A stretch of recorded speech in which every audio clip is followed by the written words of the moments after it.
Hello and welcome to the Everything is Black and White podcast. I'm Andrew Musgrove, joined by John Gibson. Hope you guys are all doing well. It's another episode of Let's Talk About, and today we're going to focus on Lewis Miley. Before we do that, it's an absolute pleasure to announce that the podcast won the Best Sport Podcast Award at the Publisher Podcast Awards for 2025. You might remember a couple of years ago we picked up the crown, only to be beaten to the prize last year by the Clout and Blue podcast, our colleagues down in the Birmingham office, but we retained our title, or we re-won the title last night, which is an absolute bit of brilliant news. Didn't go to London in the end because sadly we had a sudden family bereavement, which I think puts this all into perspective. So if you get the chance to hug a loved one, do it at every opportunity because life is short. I'm here today talking with John. Doing this episode and you guys watching and listening really means more than you will ever know. It's the distraction that I need. But with regards the award, I just want to say thank you to John. Thank you to all our co-hosts that come on and really do put in their time and effort into the show. And thank you to you guys for watching and listening, because without you lot, we wouldn't have an audience to do it too. So it's not lost on us how privileged we are to be bringing these shows to you. And a huge thanks for your never-ending loyalty. John, brilliant news to be picking up that award once again. Yeah, absolutely. Please, congratulations to yourself because you're the mainstay of the whole thing. Puts it all together, and it's thoroughly deserved, and it's one of the highlights of my week. Being on it, we have a lot of fun. So, congratulations! And by the way, it's not going to be every other year from now on in. It's going to be every year. So we'll bang on and get it again next year. Yeah, and all the better to be beating Villa as well, isn't it? I mean, we did that with the Champions League qualification, and we've done it again with the podcast award. So, lovely. I mean, also, John, I don't know if you know, it's Sam Fender weekend.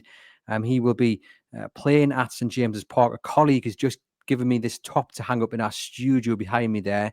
And obviously, it's all kind of linked in with Newcastle Yeah. United logos and stuff. Sell out 3 shows at St James's Park. Are you heading there? Are you gonna be Oh, tagging along? I'm a Sam Fender fan. He's a top lad, Geordie lad. He's a bit for me like my old mate Alan Hull on Lindisfarne. You know, he's a terrific songwriter. Alan was a little bit underrated. He's been discovered again of recent times. Sam Fender did a lovely documentary on Alan Hull, and he's a big Newcastle United fan, as you know, big Shearer fan, and a top round all good guy, and well done him. And he'll be as chuffed to be on St James's Park with what we've achieved this season as anything at all. It's always the highlight of his year, playing all over the world when he can play St James's. Yeah, indeed. And if you go in and do enjoy it, and I'm sure if Alan Shearer's not away playing golf in some far-flung destination, he'll be there enjoying one of the shows over the weekend as well. Right, on to Lewis Miley, who is the subject of today's show. 19 years of age. He is a big, big talent. However, game time has been severely limited for him. 46 appearances he's played in total for Newcastle United, but played only 19 times last season. He did have a metatarsal injury, which kept him out until October of the last campaign. But even when he returned, his first appearance, John, for Newcastle in the Premier League at least, wasn't until the 21st of December against Ipswich. He started just one game, and that came against Nottingham Forest, which he scored in 4-3 victory. But we are at that crossroads, it feels, for Lewis Miley, where the question is, what does the future hold for him at Newcastle United? Does he go on loan? Does he stop and break into the first team? It is one of those questions where I'm not really sure there's a simple answer to. Simple answer to me, we keep him. He's far too big a talent to let go. We've just qualified for the Champions League. We're going to play in 4 competitions next season, so there's going to be plenty of opportunity to get game time. I know he's behind a formidable midfield three, all of whom are full internationals in Bruno, Joe Linton, and Sandro Tonali. But he's a massive, massive talent. is far too good to send out on loan. He doesn't need experience. He needs games, and he needs games with us. And also, if we let him go out on loan, it means we can't cash in on either Willock or Longstaff because we haven't got enough midfield players. And he's more of a future than Willock or Longstaff. For me, he's already ahead of those two in the pecking order. And it's a no-brainer. You keep him. His quality. He's got a reasonable amount of experience. He's still a Ben. I mean, it's no good us chuntering on, Andrew, about how we need strength and depth and then let one of our great talents go out on loan. I mean, are we slate short of a full roof? We've got to have everybody available to get us through this coming season. And Lewis Miley, of our alleged fringe players, he must be right at the top of the pile. He must stay because we've got an extra workload. There we go, ladies and gents. Thanks for joining us. See you later. Bye-bye. It's interesting, though, isn't it? Because I agree with you. I want to see him stay at Newcastle. I think Eddie Howe wants to see him stay, and it's because of that depth that is needed. You are correct. We've been sitting here for months, and the last 3 windows saying bodies need to be added, real quality, and it would make no sense to ship Lewis Miley out on loan and then turn around and say, "Oh, wait there, like what are we going to do?" Because you're right. If you do that, you can't cash in on the 2 midfielders who he is ahead of in the pecking order. However, some will say, is there a risk to his development because of the lack of game time? Is training day in, day out with these superstars, Tonali and Joe Linton, the guys who are keeping him out of the first team, a good enough battle, a good enough experience to keep his talent developing in the way that it needs to? Well, there's a simple answer. If you're with a top club, and by that I mean top like Champions League club, then you face these sort of problems. You do. The only way Lewis Miley would have an automatic place in a side at 18, like last season, or 19 now, is that if it's a mid-table side. He's not going to be that age unless you're Messi or Ronaldo and be an automatic in a Champions League side at 19-year-old. It doesn't happen that way. He is better off learning at a quality club like this under a quality manager like Eddie Howe with all the coaches that there are there. And I bet when we in a year's time talk about his figures for this season, he'll have had game time and he'll have had a reasonably big amount of game time because we're covering 4 competitions. We're covering the 2 domestic cups where we want to do well because in the League Cup we've got to a final and then won it the next time we got to a final. So we want to do well in that in the FA Cup. There's going to be a lot of scope in there to play. I mean, we don't know about injuries, do we? Somebody can get a bad injury, like Joe Linton or whoever. Look at the injuries that happened to Botman and Lascelles last season. Somebody's only got to get an injury like that early in the season, and he could be playing every game. He's too good to go out and help somebody else. Let him help us. We need strength and depth. It's no good us banging on about the squad's too thin if we make it thin of our own choice by letting people go out on loan that need to be kept here. I mean, if he goes out on loan, we don't get any cash. If we lose Willock or Longstaff for the season, it's because they've been sold and there's some money come in, and then we can have some wiggle room in the transfer market ourselves. To me, and I know it's not down to me, but to me, it makes no sense letting them go. And I don't think it makes much sense to him. I think he's better off playing in a Champions League side with Newcastle this coming season than he is going into the Championship or the lower part of the Premier League and struggling around with a side battling against relegation, perhaps. I agree. And again, I think there should be opportunities from next season, especially with the 4th competition added. But if you look at the stats from the season just gone, he only played 2 minutes in the run-in in the excuse me. He only played 2 minutes in the EFL Cup run-in to Wembley. Now, admittedly, he was out with that metatarsal fracture for the first 2 games against Forest in FC Wimbledon. The FA Cup run, which ended against Brighton. He did play. He started and completed 90 minutes against Bromley and Birmingham, and he played 56 minutes against Brighton when we were knocked out after extra time. But not a whole load of opportunity there. And you mentioned the fact that injuries can strike at any time. We saw that with Joe Linton, didn't we, towards the end of last season? And again, Eddie Howe sided with Joe Willick, didn't he, rather than Lewis Miley, which was quite an interesting pick. 'Cause I think everybody wanted to see Lewis Miley in that starting 11, but for the large part of those games Joe Linton was missing, it was Joe Willick. Let's say, John, that Joe Willick stays at Newcastle ahead, for next season, or even if he goes, Newcastle will likely bring someone in. But we'll start with the Joe Willick staying part of this question. Is Lewis Miley ahead of Joe Willick in the pecking order, or do you foresee that playing out again, where if injury strikes, suspension strikes, Joe Willick gets the nod ahead of him?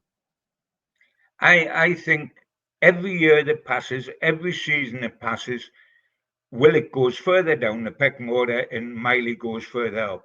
I think Willick got in the team for Joe Linton because he's naturally left-sided. He's a ball carrier, which Joe Linton can be. And he had to be given his opportunity. He's only about 25 or 26. He had to be given his opportunity. He's the senior pro of the two. And so it was natural that Eddie would turn to him. Now, for me, it worked okay, but it didn't really work. Willock has been a bit of a disappointment to me.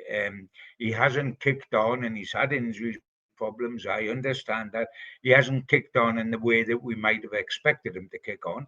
But if you're going to think about whether you're going to sell him or not, you've got to make certain that you're willing to sell him. And the only way you can do that's by giving him games when the opportunity comes up and seeing what he does with them. I think, in my humble opinion, he didn't take his opportunity in the games that he was played in. So you would be in a much better frame of mind selling him now, knowing he's had the opportunities and he hasn't quite come up to scratch. And of course, Lewis Miley's still a teenager. So, if you go back a year, this coming season, he will look a much more mature player than he did last season because he is maturing, because it is at that stage. He's still a Ben. I mean, let's think of it this way. Antonio Cordero has just signed for us, and he's the same age, and we're not even contemplating him going straight into the first team squad. He's going to be formed out on our own. That tells you how far Lewis Miley's come. Lewis Miley is already, they're both in the under-21 tournament it's going on. Lewis Miley is already established as a first team squad player. This kid is looked upon as just a kid, wonderful to have, but send him out on loan to get experience. Miley's a different kettle of fish, but every season that passes, Miley is better.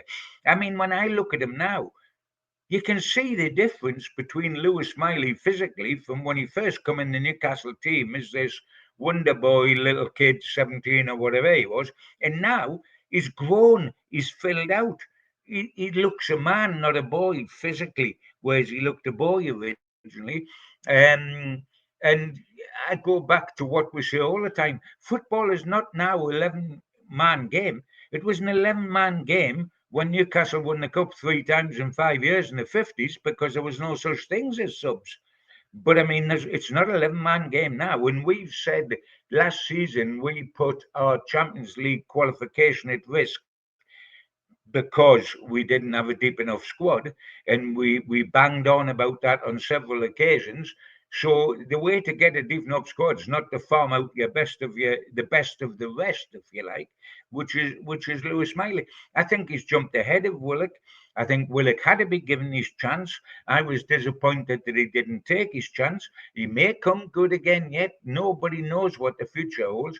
Sean Longstaff a couple of years back was not just automatic in Newcastle team, but as everybody does, they were shouting about had he an England chance.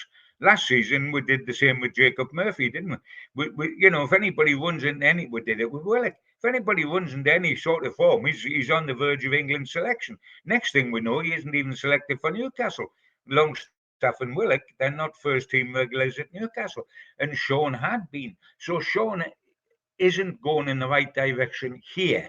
I think it would do him good. It would make sense to Sean to go. It doesn't make sense to Lewis to go, even temporarily.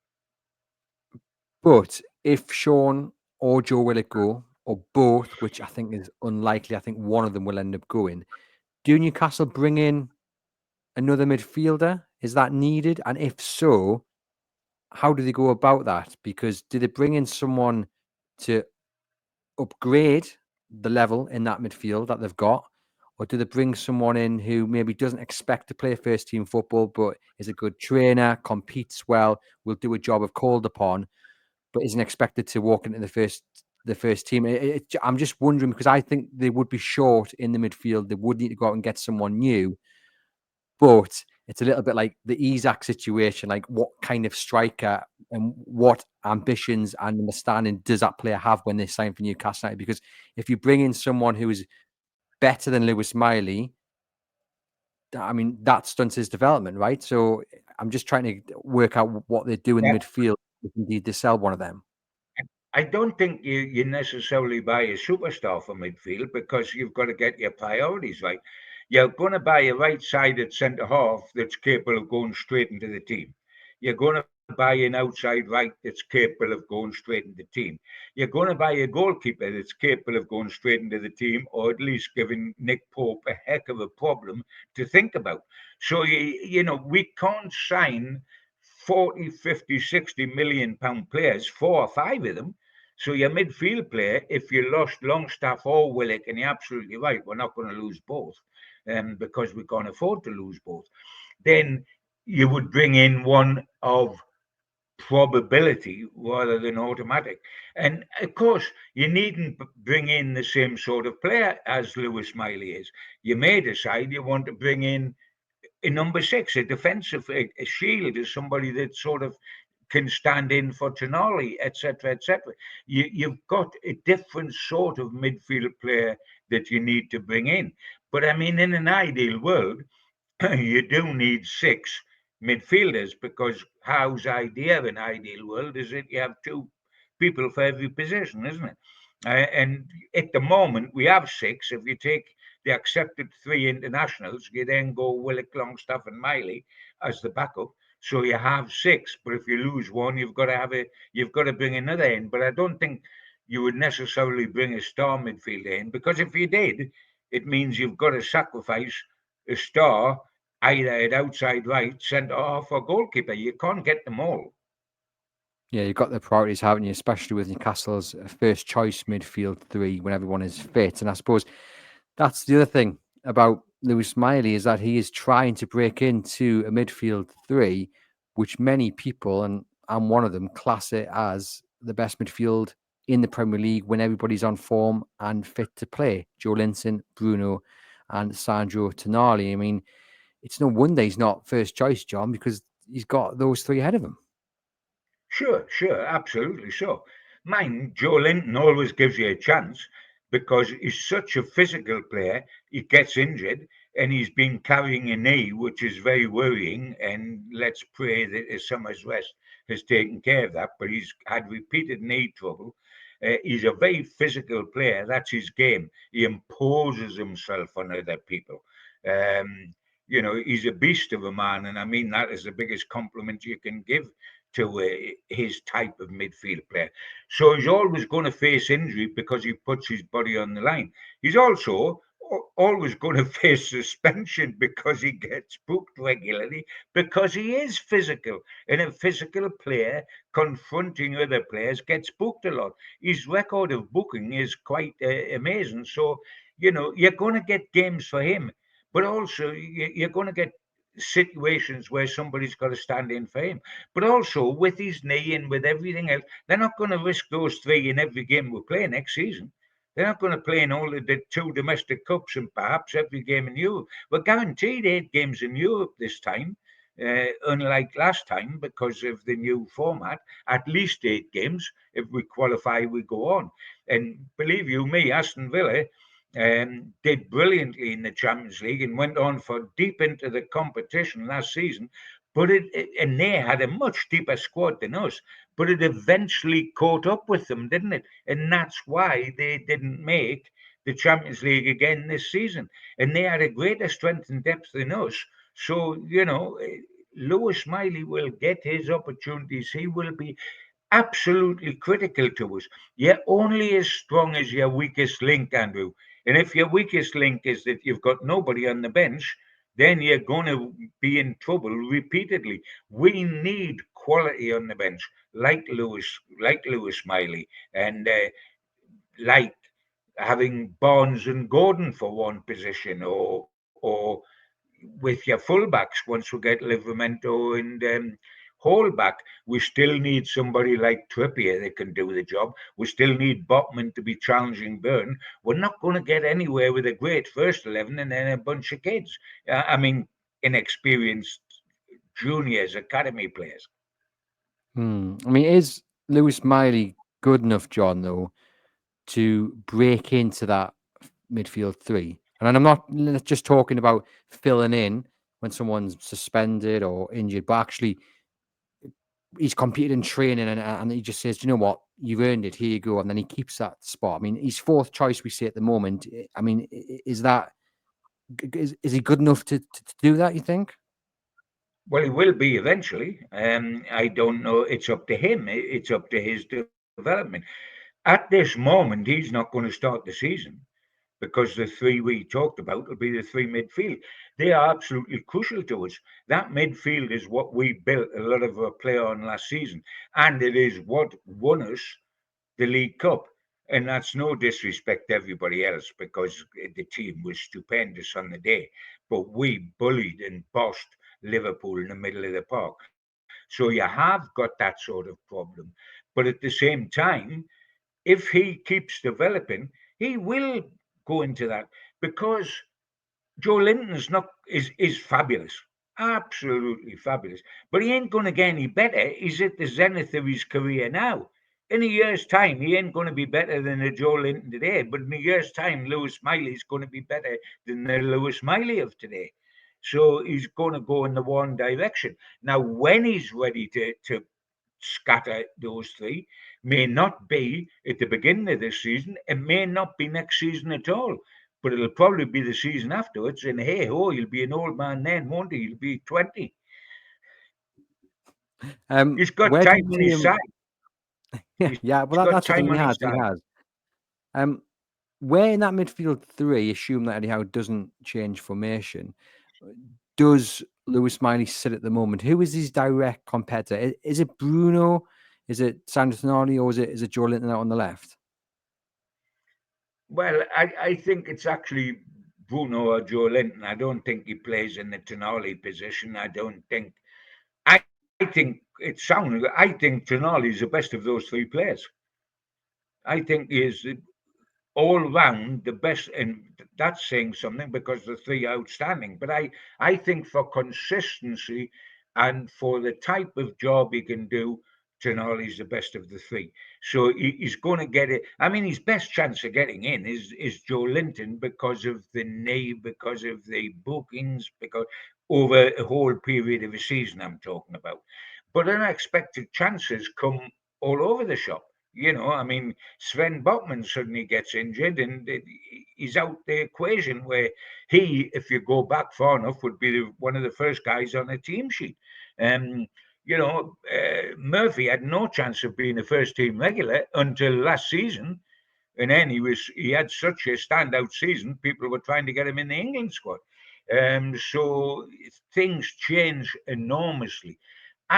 As things are, probably his best chance of getting into the team would be Joe Linton because of the physical demands that are on Big Joe and whether anybody with those physical demands upon them, game after game after game after game, can last 9 months of a season. Because there's more physical pressure on Joe than on Bruno or Tonali because of the way Joe plays. Indeed, and as we saw towards the end of last season, it does take its toll on Joe Linton every now and then. Big thanks to our sponsors, Saily. They provide you with eSIM when you are traveling abroad. You can choose from several affordable eSIM data plans in over 200 destinations. With a Saily eSIM, you'll always have a connection when needed. Why should you sign up to Saily? Well, if you've ever been lost abroad or badly needed an internet connection with no Wi-Fi spot in sight, you'll understand what a difference a local SIM card can make. An eSIM provides an internet connection wherever you travel and saves you money on roaming fees. Simply download the app. The eSIM plans are compatible for either iPhone or Android devices and works with all smartphones supporting eSIM technology. There's 24/7 support. It's value for money, very affordable. You download just once and away you go. Hit the link in the podcast description box to get a discounted offer on your eSIM provided by Saily.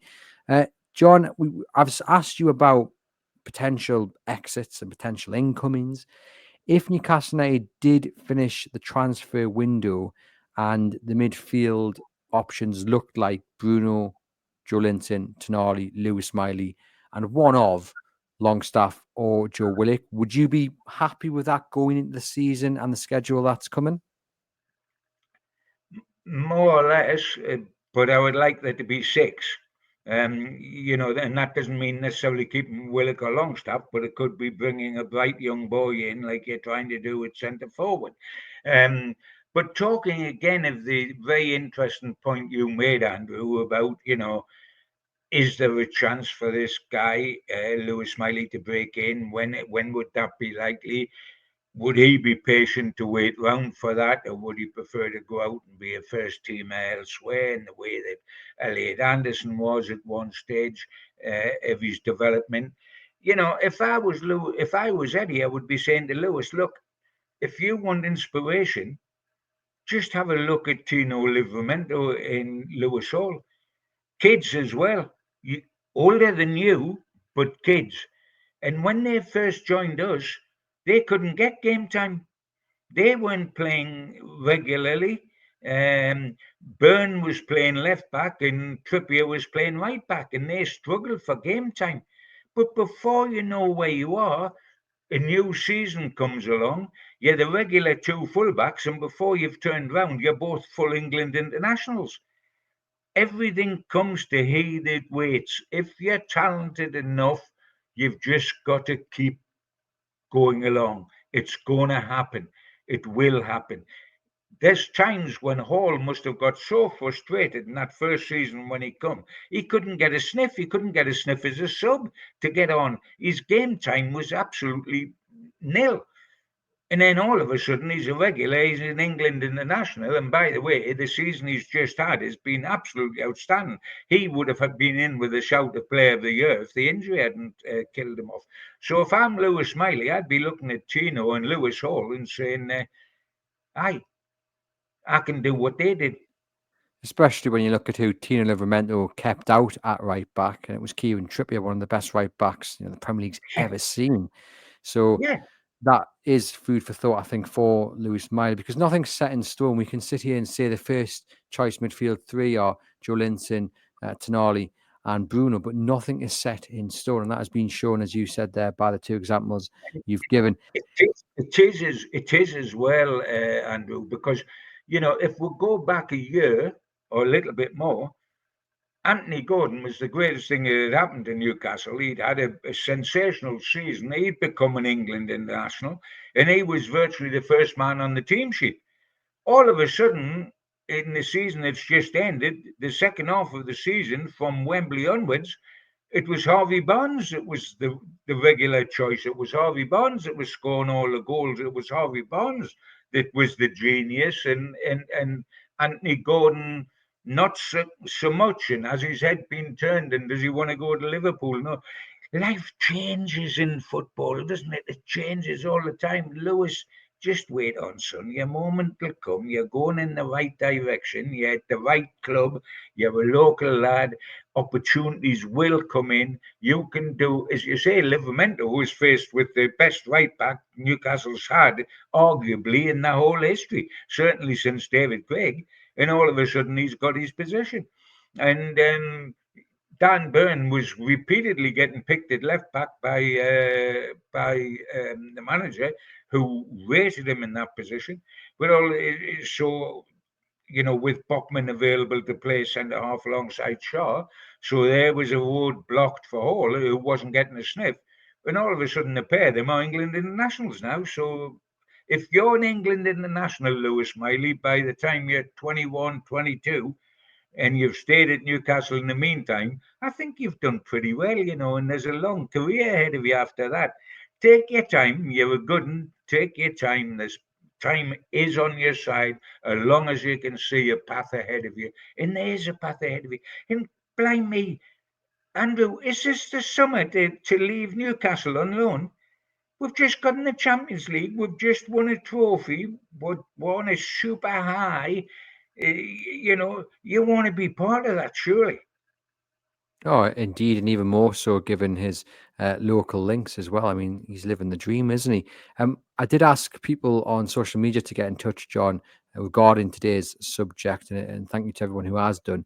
Keith writes, he will get game time, but knows that in front of him is probably the best midfield in the Premier League. But we are fighting on all four fronts. Got another person here saying his time will come soon. Blousy saying patience is what is needed. He was thrust into the limelight earlier than he should have been due to injuries. Needs to add physicality, which will come to his game because he isn't blessed with pace. Would like to see him start in the cups. We've got another one here saying he's the future of our midfield. Should have featured more last season, particularly when Joe Linton was unavailable. Offers so much more than Joe Willick. And Scratchy says we can't sell him. So a lot of people, most people saying he's the future. We need him here at St James's Park.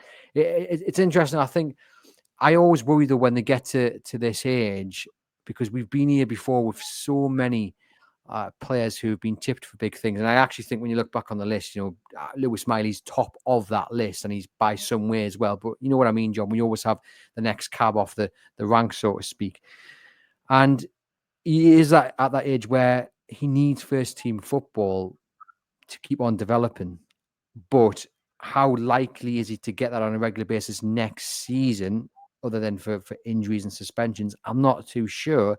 How many cup games are there that he can play in? The FA Cup doesn't start till January, and obviously you have got the Champions League and what have you. But I think if Eddie Howe was honest with everybody, if he could play his midfield three and keep them fit and out of suspension, then he would do for the entirety of the season. We know that's not realistic, but that's what he would like to do. So there will be opportunities. People will be out of form, but I do worry about the consistency of those opportunities, because it's not just about playing in the domestic cups, is it, John? You need a consistent run of games to build momentum, and that's my fear. Will he get that? I'm not too sure he will.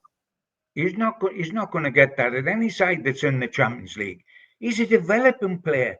I mean, we've got to remember, we're talking about him, bless him. We're talking about him as if he's Messi or Ronaldo or so. He's a developing player. He's a good young player. But let's not make him a world superstar before he is that. Let's not get carried away. We're not blocking the greatest English talent that is been seen since Duncan Edwards. I mean, we've got to keep a sense of proportion.